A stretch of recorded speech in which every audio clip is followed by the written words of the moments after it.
महाराज जी, मैं चाहता हूं मेरे पास धन हो, जिस परीक्षा की तैयारी करूं उसमें पास हूं, मगर मुझे यह समझ में नहीं आता कि हर चीज पूर्व जन्म के प्रारब्ध पर ही निर्भर है, तो मैं किसी भी चीज को पाने के लिए प्रयत्न क्यों करूं? और इसी वजह से मुझे डर भी लगता है कि जो मैं बनना चाहता हूं मैं बन पाऊंगा कि नहीं। नहीं, प्रारब्ध के ऊपर पूर्ण आश्रित हो जाना पशुता है। केवल प्रारब्ध के ऊपर आश्रित हो जाना पशुता है, पशुओं के लिए, मनुष्यों के लिए नहीं। हम भरपूर प्रयास करें फिर असफल रहें तो उसे प्रारब्ध पर छोड़ के हम संतोष कर लेते हैं। ये हमारा प्रारब्ध है, हमने तो प्रयास पूरा किया, धन नहीं मिला, पूर्व का कोई ऐसा कर्म है जो हमें नहीं मिला, लेकिन तब संतोष करें। पुरुषार्थ के लिए कभी प्रारब्ध की ओट लेकर के कायरता ना करें।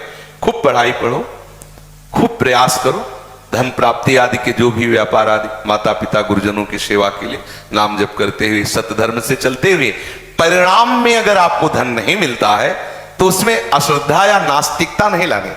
फिर विचार करना है कि प्रभु का विधान ऐसा ही था, मेरे भाग्य में था, मैंने प्रयास तो किया लेकिन प्राप्त नहीं हुआ, तो उसमें फिर संतोष धारण करना होगा। समझ रहे ना? क्योंकि हमारा प्रयास अगर नहीं हुआ और केवल प्रारब्ध को लेकर बैठ गए, इसे कायरता कहते हैं। ये कायरता रूपी दोष नहीं आना चाहिए। और फल की पूर्ण आकांक्षा हमारा मनुष्य शरीर इसलिए करते हैं, पर हम ऐसा ही हो ऐसा हट नहीं करते। भगवान ने कहा कर्मण्य वादिका रस्ते मां फलेषु कदाचन।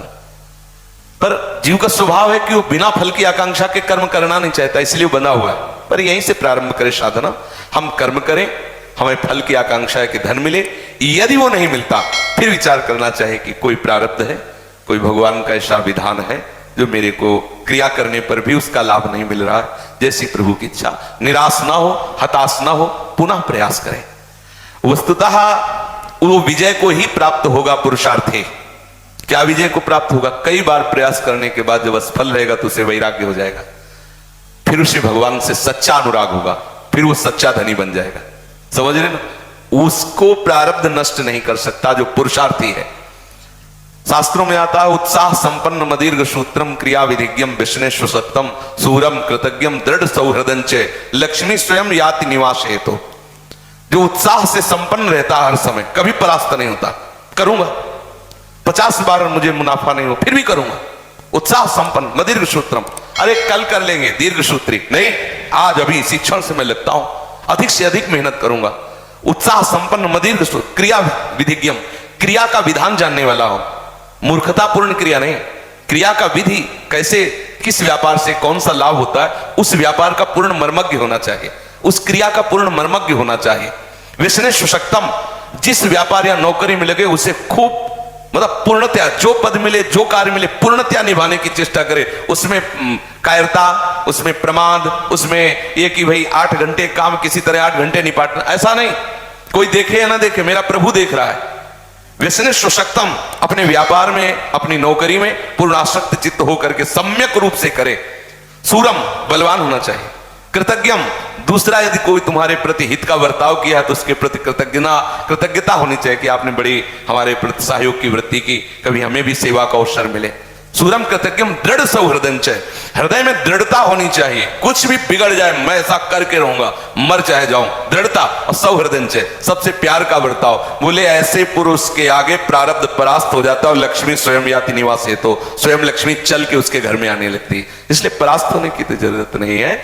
अगर कहीं परिणाम हमें कई बार निष्फलता लगती तो हमें फिर भी निराश होने की जरूरत नहीं, हम उत्साह संपन्न होकर लगते रहे। जैसे आप पढ़ाई पढ़ रहे हो, मान लो फेल हो गए, तो कुछ बच्चे ऐसे हैं जो अल्पज्ञता के कारण वो विचार करते अब तो फेल हो गए। माता पिता भी ऐसे अल्पज्ञ हैं कि उनको मानसिक टॉर्चर करने लगते, इतना पैसा लगाया तुम फेल हो गए, तो वो बच्चे आत्महत्या करने के लिए उतारू हो जाते हैं। कभी भी ऐसा किसी को भी नहीं करना चाहिए। अगर अपना बच्चा फेल हो रहा है तो उसे प्रोत्साहन देना चाहिए, कोई बात नहीं, इस बार फेल हो गए तो आगे जरूर पास हो गए। वो बातें छुड़वाओ उसकी, जिससे उसकी पढ़ाई में विरति हो रही, पढ़ाई में वो चित्त नहीं दे पा रहा, वो दोष छुड़वाओ, उसको पढ़ने का प्रयास करवाओ। अगर फिर भी फेल हो जाता है तो फिर भी प्यार करो। ऐसा करने से हमारा उत्साह बढ़ता है। हालांकि अगर विरोध भाव आ जाता है तो आजकल जैसे सुनने को मिलता है कि बच्चे आत्महत्या आदि ऐसे दोषों से, बहुत बड़ी हानि का विषय। कभी इतना निराश ना हो जाए कि जीवन से निराशा आ जाए कि मम्मी पापा इतना मेहनत करके अर्थ कमाते हैं और मैं उसको पढ़ाई में खर्चा, पास नहीं हुआ, अब क्या करना चाहिए, अब तो आत्महत्या कर लेनी चाहिए।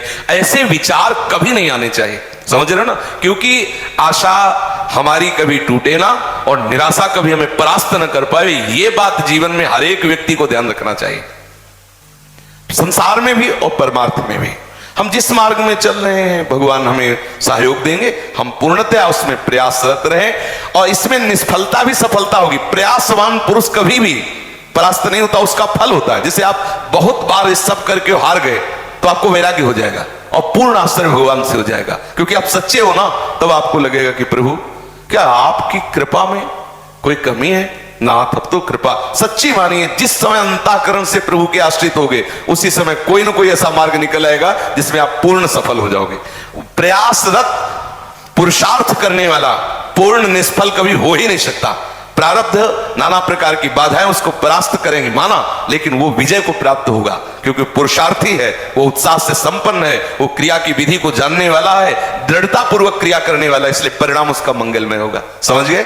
पढ़ाई में भी और व्यापार में भी लोक में धन की आकांक्षा होती है। आकांक्षा करना कोई पाप नहीं है, क्योंकि इस व्यवहार मार्ग में धन की आवश्यकता होती है, पद की आवश्यकता होती है, जिससे परिवार का पोषण, समाज की व्यवस्था चलती है। तो कोई दोष नहीं है, कामना करो और उसके अनुसार कर्म करो। परिणाम ना मिले तो भगवान के ऊपर ऐसा मान के कि कोई मंगल विधान है, कोई हमारा ही प्रारब्ध है, संतोष धारण करो, फिर अगला प्रयास करो। कभी अपने को निगेटिव भाव में ना खड़ा करे, समझ रहे।